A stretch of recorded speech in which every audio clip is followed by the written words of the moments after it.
for the Get to the Point review. Hey, everybody.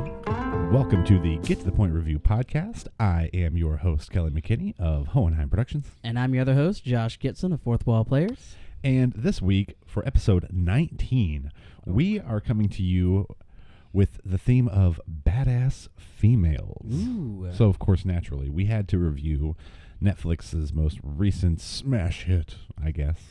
Is it a smash hit? I don't know. It was pretty good. I enjoyed it. It was good. But Kate, 2021, which, of course, had Mary Elizabeth Winstead. Mary Elizabeth Winstead, yes, our favorite huntress, right? Yes. And so for badass females, this was a fun episode. This was a really fun one. It was nice kind of digging to take a look. Yeah, I bet you mine are probably more popular opinions than yours, but I don't know, man. I feel like there's a lot of easy ones that are popular opinions. Yeah, honestly, right. That's kind of all of these are going to be popular picks, I think. Okay, good. But so what did you think about Kate 2021? So we're going to start off with our review, since that's the point of this podcast. My Get to the Point review on Kate is it was kind of a generic plot with creative fight sequences, stunning visuals, amazing acting, and wonderfully intricate sets. The twist at the end has been done so many times I figured it out by the trailer, but the satisfactory resolution lessened the pain incredibly for me. Yeah, this was. I mean, the review of the review is going to help us get into this discussion about this pretty well. But I think your Get to the Point review, is hilarious because of how much it clashes with the review we read. I know, right? It's like I wrote it before I read the review too. Which wait, is so you funny. liked all that stuff? Yeah, right. It's like, yeah, what the heck? Okay, well, to summarize Kate 2021, I said that Kate stands up and says, "Crank ain't got shit on me." True. And neither does Huntress, for that matter. Mm-hmm. And that's really literally how I summarize the movie. Because if you couldn't figure out what the heck it was from the trailer, I don't think you know what movie you're going to see. Yeah, right. You know what I mean? Like at your home, of course, because Netflix. But I enjoyed it. I thoroughly enjoyed it. And it's because I had certain expectations for it. Right. From the time we reviewed the trailer, I was like, okay, so this is Crank. Yeah. But like without what is he going to do to keep his heart going being the thing that's supposed to be the running entertaining. gag. Yeah. Being the running gag, exactly. Mm-hmm. So I already knew what it was going to be. It was exciting to see because just from her role as Huntress in Bird of Prey, we knew that she plays a believable badass. Right. Which is what this whole episode centers around. So what did you think of the review? Which, of course, this time we went with Angi Han from The Hollywood Reporter. My Get to the Point review on Angie here. Have to agree that Kate did feel a little like a mashup of movies, but I strongly disagree that this is a bad thing. Clearly, the sexism here is by Angie herself. She was too focused on the shirtless pop star and Winstead cutting her hair to acknowledge how this wasn't treated as a female action flick, but an action flick. Yeah, exactly. Like, despite the two leads essentially being females, it's not. It still doesn't feel like they didn't shove that down our throat like women. Right. Yeah, there's not it's not even the other side. There's not a lot of like the other side being like girls can't do that or you're a girl, things like that, like which is refreshing for me. Yeah, for the simple fact that the movie left sexism out of the plot completely, and that it was interjected into the review is like, okay, so you clearly, I feel like this woman had an opinion going into it, yeah, and expected more from a film that clearly knew what it was. Right. Unoriginal, but still wildly entertaining. And it's so fun. Yeah. So know why this has Huntress vibes? Because she was the best part of that movie. Easily. Yeah, easily. I think someone disagreed with us on that in the comments, but no, she was easily the best part of that movie. She was. I mean, like, the reason why this movie exists, why Kate exists, is because Huntress was far underused in the Birds of Prey movie. We want to see more Huntress, and rather than going to DC and waiting for them to screw it up, which they will, we put her in an action movie where we still get to see more of that with, like, another thing that bothered me about this review is that she, like you said, she's like handpicking what was borrowed from other movies and what was lame about it. Like, in our What It Is segment where we reviewed the trailer, Yeah. we complained about the CGI Yeah. in the for the Thank the, God that the was car short-lived. scene. Yes, but it was stylized purposefully.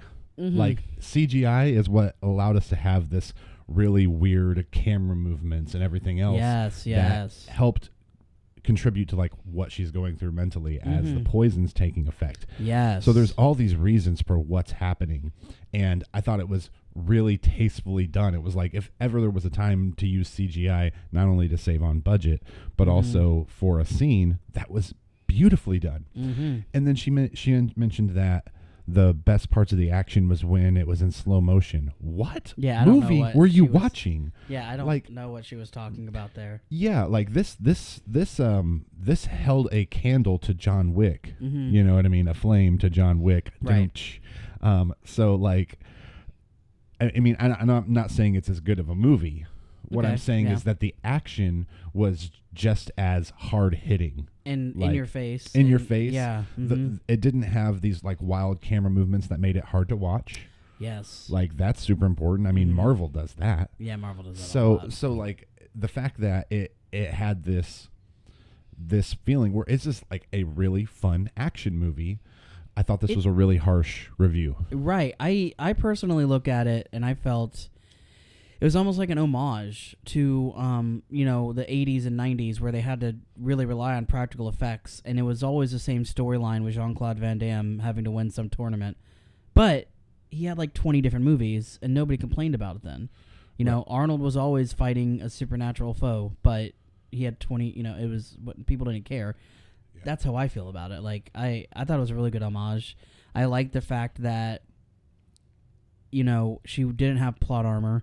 And not just that she died at the end, but that like she didn't come out of every battle like airbrushed and perfectly lined hair and and like this the actress, she's an attractive woman, and they didn't showcase that at all. Not at all. Like they were like, nah, she's like one of the guys. You know what I mean? She's badass. Again, like I said, they didn't try to like be like, oh, it's a hot chick. I can't believe she's kicking my ass.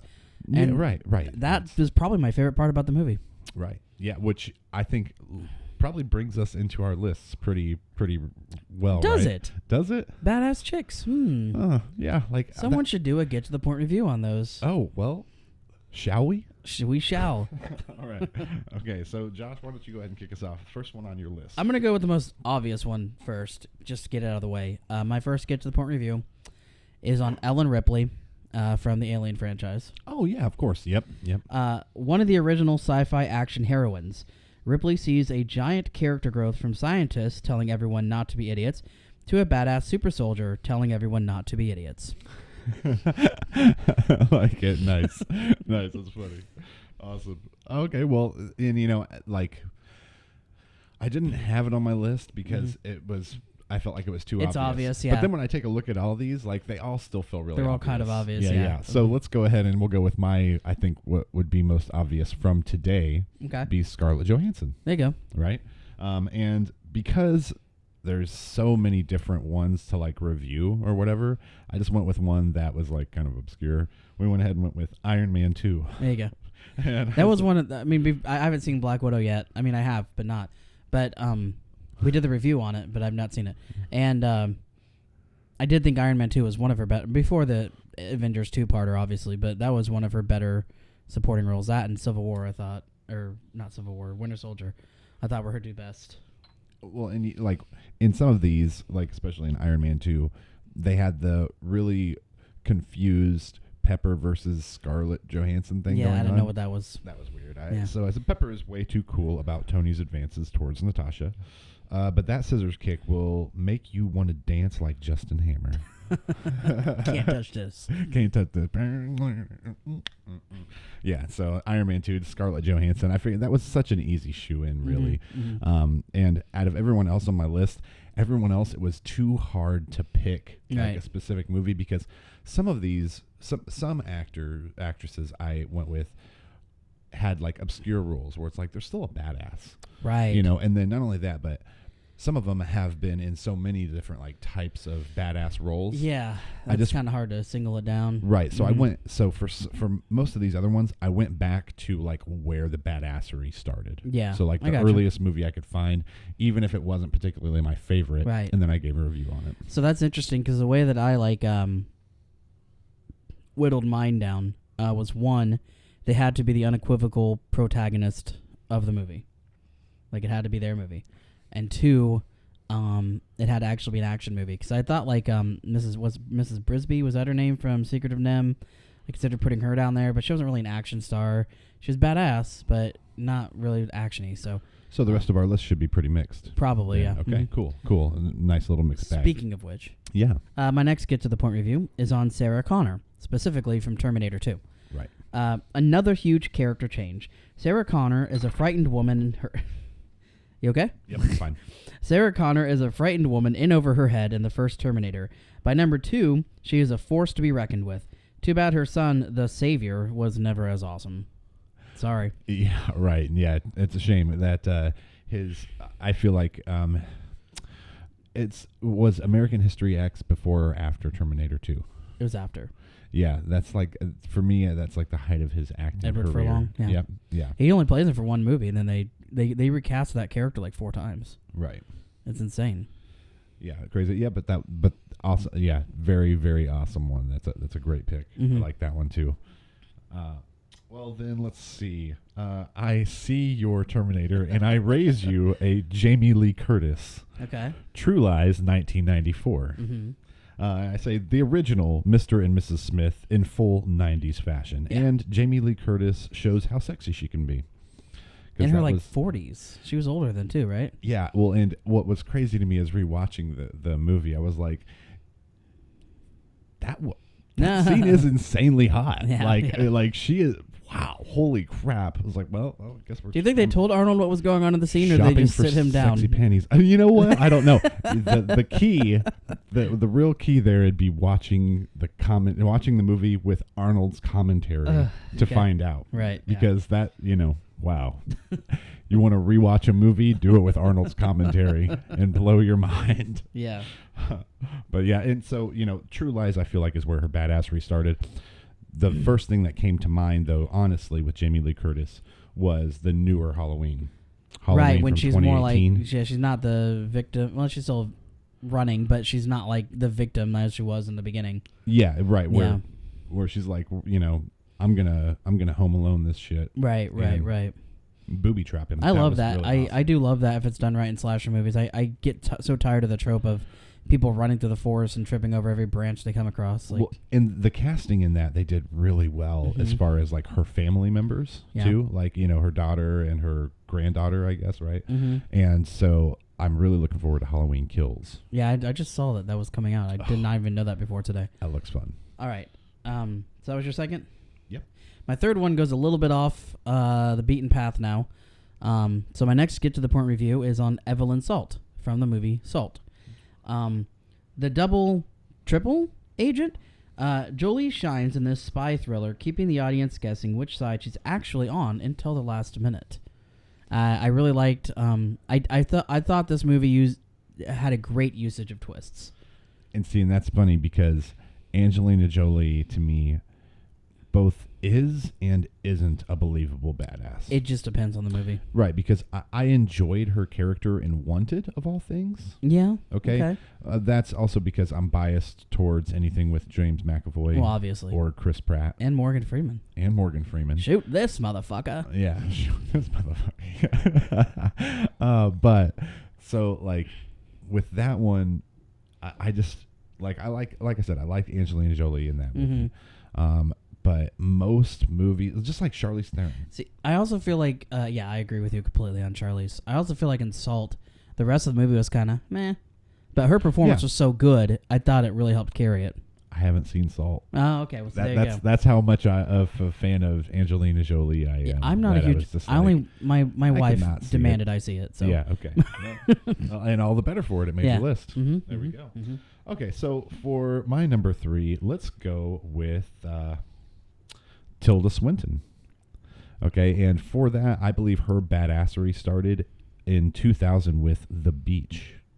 Oh yeah, that was her. Wasn't Leonardo DiCaprio. Yeah, she played Sal. I forget how many people were in that movie. Well, it was. I just remember Leo punching a shark.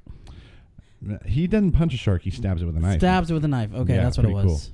Cool. But if Lost were a movie and people went to the island by choice, minus monsters, Tilda Swinton plays Sal, who is basically the leader of everyone on the island. She's the one who, makes a lot of really hard choices in order to keep the island or the beach a secret. And so she's kind of a badass in that. She is also very manipulative. She's got this very Machiavelli feel to her. So, but naturally, Tilda Swinton, nowadays, we know her as the chosen one. Or, the ancient one. The ancient one. As well as the White Witch. The White Witch, and, gosh, she's done a lot. I loved her in Snowpiercer, too. Snowpiercer. And Constantine. And Gabriel. Yes, that one really sticks out. She's Yeah. awesome in that. And then I was also thinking of We Need to Talk About Kevin. Okay. Which is, a thriller, which is a psychological thriller or whatever, horror movie, I guess. And that, she plays a badass everywhere. Yeah. Like in most movies, if she's timid, it's at the beginning of the movie, and that's her character arc. Yeah. Now she'll be strong by the end, so just wait. Right. Yeah. So definitely a good pick for me. That was a good pick. That's a great pick. So my next one is a newcomer to the pantheon of badass action chicks. The character, my get to the point review on Grace Ledomas from the movie Ready or Not, which we have mentioned before, but I don't think we've ever actually reviewed. We talked to Catherine. It was one of the times Catherine was on here. We had mentioned it to you, but it's basically the one where they have to play hide and seek, and if they find her, they kill her, sacrifice her to an ancient demon. Yeah. Anyway, so my review is: newly married Grace has no idea what her new husband's family have planned for her and on their wedding night. When confronted with the truth that they want to sacrifice her to a demon, she rips up her wedding dress and fights back. The movie ends with her covered in their blood, smoking a cigarette, and their mansion burning down behind her. Nice. Okay. All right. Yeah, that's not a typical action ending, right? Well, no, it is a typical action ending, but that's no, I didn't sweet. I didn't ruin the actual ending, but yeah, that's the last shot that they leave off on the movie. But that's pretty cool. Yeah. Okay. Cool. Ready or not? I like it. Well, for me, I guess a newer one as well would be Jessica Chastain. Yeah. There you go. Yeah, and so. Because the movies that she's actually a badass in are ones that I'm saving for later episodes. Got you. Like the war stuff she's in, and yeah, well, the war stuff and the space stuff. Oh, because she's in some of the space, for instance, The Martian. Okay, she's the commander of that mission. That's still a badass role, and you still respect her. Right. She definitely has this charisma about her that commands respect. So when it's oh, they cast her as a badass and she's in the military, it's totally believable. I could believe it. Yeah. Totally believable. But for Jessica Chastain, because I was limited on my options, I went with Dark Phoenix 2019. Okay. Let's hear this one. Let's hear this one. Sansa really wanted her own Captain Marvel movie before she's rewritten into the MCU and recast. That's how I summarize Dark Phoenix. I honestly thought, and I love Jessica Chastain, but in that case, I thought her character was the worst part of that film. Oh, yeah. And there were a lot of bad parts. Because they didn't use her. Yeah, she just was there. Anyone. Yeah. Could have been anyone. There was no reason for her to be that character. Other than paycheck. Congratulations. Well, I don't blame her. You're the actor. Not. You're working for money. I'm just saying the way they wrote the character was just off. Chastain's still a believable badass, even if the character in that movie was awful and in no way her fault. She was really dumb. Yeah, the movie was just dumb. It wasn't. The whole antagonist side of it was just dumb. Well, and then not only that, but I think it irritates me that we keep redoing stuff because we've already done the Dark and it's Phoenix oh, you thought we storyline. fucked it up last time. Watch this one. Watch this one, right? And for me, it wasn't even so much the casting where they messed up. It's just the story. Yeah, the way that it flew. Flown. It didn't flow. The story did not flow. It didn't. It lacked flow. It lacked flow. We get to your last one. All right. So now my last one is also a newer one, though the movie's a few years old now. My last get to the point review is on Jyn Erso from Rogue One. highly trained soldier that leads a doomed team on a mission to save the galaxy from the Empire. She proves time and time again she is not the one to be trifled with. I would say the only thing that kind of made me iffy about putting her on here, and I'm still kind of iffy about it, is, and I've been on record for making this complaint. If I had one complaint about Rogue One, it's the fact that at the very end, this woman they spend the entire movie trying to paint as the ultimate badass has to be saved from the corporate guy by the male hero. And I was like, that was just like, why? Right. Why'd that have to happen? That was so dumb. That was just Hollywood not being able to get out of its own way. Yeah, agreed. Like, there was no story reason to do that. Except they're like, well, we really want them to have the epic kiss at the end or whatever. And it's like, okay, fine. But fine. But then Darth Vader came in and, re-saved the show for me. Yeah, exactly. Yes. Yeah, that one time when they did Darth Vader, right? Yeah. Terrifying and awesome. So awesome. Awesome. All right. Well, this is going to be I feel like this is going to be like an unpopular. Well, okay. I know that the movie, at the very least, was wildly unpopular. Okay. And even got a lower percentage on Rotten Tomatoes than Dark Phoenix. Nice small note of brilliance. Yep. So my final pick is Hilary Swank. From what?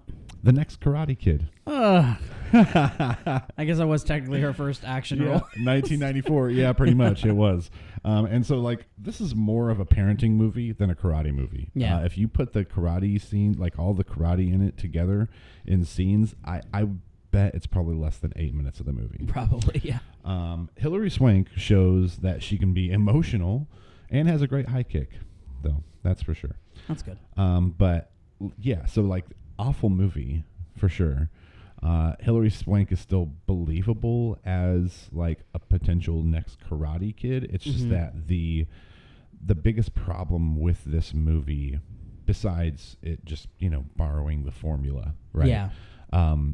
Is no doubt the antagonists. Like they're so over the top. There's a line in here where her boyfriend Eric McGowan, says that Alpha Elite, that's their name, is like one of the best football teams in the country or whatever. So that's what they're karate. known for. But you never see them Play football ever. Like when they're practicing or whatever, like it ends up being like they're like Nazi students. That's what they do. They go around and they enforce they're actually rules. Practicing fascism, guys. That's exactly what that is exact. And it's like, why? And then you have like the main bad guy is like physically assaulting the Hilary Swank within the first like 7 minutes of the movie. Right. Not cool. Yeah. And then it's just all downhill from there. Wow. Like the romance between the main characters isn't believable. It's just awful. I did, however, after watching the movie, I was like, I wonder if there's like breakdowns on how awful this movie is. There's not, unfortunately. Oh, there we go. But there was a Screen Rant video, a theory about how Julie Pierce could make a comeback in Cobra Kai for their next season. And the theory that they had there was sound AF, and it could be a real redemption, like for how awful the movie was, for her to be brought into Cobra Kai. Yeah, I feel like Cobra Kai is popular enough now that it can get away with stuff like that. Yeah, well, I mean, like they're probably afraid to do it in the first season. It would be well because they didn't know how long they would be going. Right, exactly. And then not only that, but it was with YouTube Red money, which I think at the time was like $10,000 an episode or something ridiculous. God, what if we had $10,000 to film something? Well, we do great. I know. We do great. I'd love that. We do so much better than all these people. Hey, YouTube. Speaking of bringing in money. Bringing in the money. What are we doing? Okay. All right. So I have two? Yep. Okay. So let's go. Looking to start a podcast? Buzzsprout is hands down the easiest and best way to launch, promote, and track your podcast. With Buzzsprout, you'll get a great-looking website, audio players you can drop, detailed analytics, tools to promote, and more. Following the link in the show notes lets Buzzsprout know we sent you, gets you a $20 Amazon gift card, and if you sign up for a paid plan, helps support our show. Let's create something great together with Buzzsprout. And I'm a firm believer that a gentleman wears a watch. The art of watchmaking is timeless, boasting science, sophistication, and feats of engineering. Upgrade your gentleman game by checking out the elegant and fashionable collections of watches by Aventino. Aventino watches are simple. Their designs go with everything, and their craftsmanship is of the highest standards. Save 15% on your order with the code HOEN15 and join the Aventino lifestyle today. And if you didn't know, Kelly and I shot a movie a few years back called The Here and Now. Formerly offered on Amazon Prime, it is now exclusively located on the Fourth Wall Players Patreon page, as well as merchandise and behind-the-scenes content. Become a patron today at patreon.com/fourthwallplayers. That's patreon.com/4THWallplayers, all one word.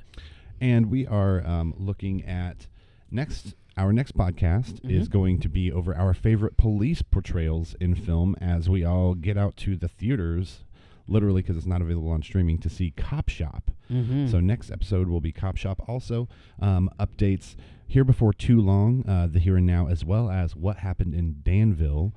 Hopefully we'll be releasing this year on a new video-on-demand platform where you'll be able to pay per view. And we'll have more details for you on that as episodes develop. Thanks you guys for watching, and we'll see you guys I did have next one more time. note. Oh, go ahead. The other note, just a reminder, we are looking to add on a segment where we want to hear your get-to-the-point reviews. So if you want to go ahead and comment. Yeah, if you just want to go ahead and comment on the YouTube, down there in the comment section, give us a get-to-the-point review of a movie that you like or that you think that we should cover. Go ahead and send it in, and we'll go ahead and we'll read off the best ones every week on our podcast. Yep, we also publish clips on the Facebook page a couple times a week, clips from the show that are in video format, obviously. And those will be a great place to interact. Yes. Share and comment with your own get-to-the-point reviews below. Right. So thank you guys for watching, and we'll see you next time. Yep, see you later. Peace. Get to the point.